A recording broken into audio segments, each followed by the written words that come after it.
नमस्ते प्रभु, शाश्वत में आपका स्वागत है।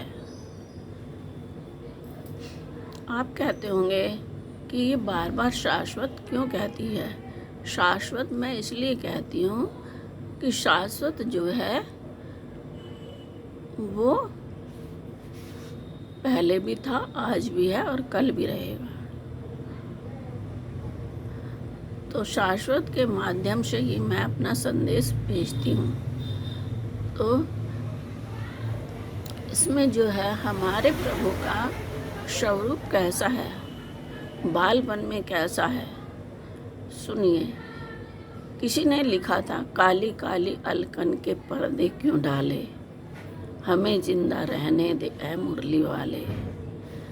तो इस पर मैं बताती हूँ कि काली काली अलके, जब हमारे प्रभु धेनु चराने जाते थे, धेनु यानी कि गैया, गाय चराने जाते थे, तो शाम को जब आते थे तो काले काले घुंघराले बाल जो हैं वो उनके गालों पर पड़े हुए हैं, और गालों पर जो गो धूली है, गायों की चरणों की जो धूल है वो जमी हुई है। तो उससे प्रभु के सौंदर्य में और भी ज़्यादा निखार आ गया।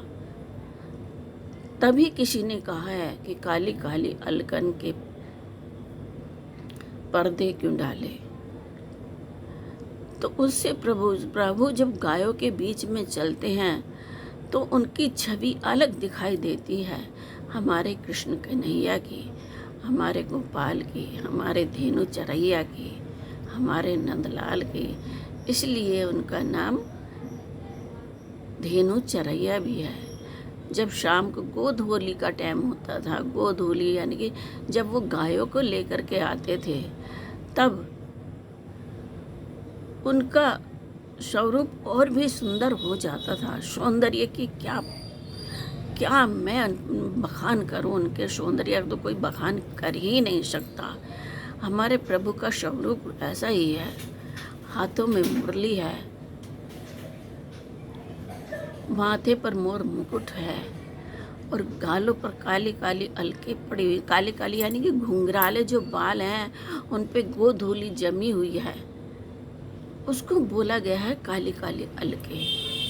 तो हमारे प्रभु का स्वरूप इतना सुंदर है कि जो भी कोई इसे देखता है वो उसकी ओर खिंचा चला आता है।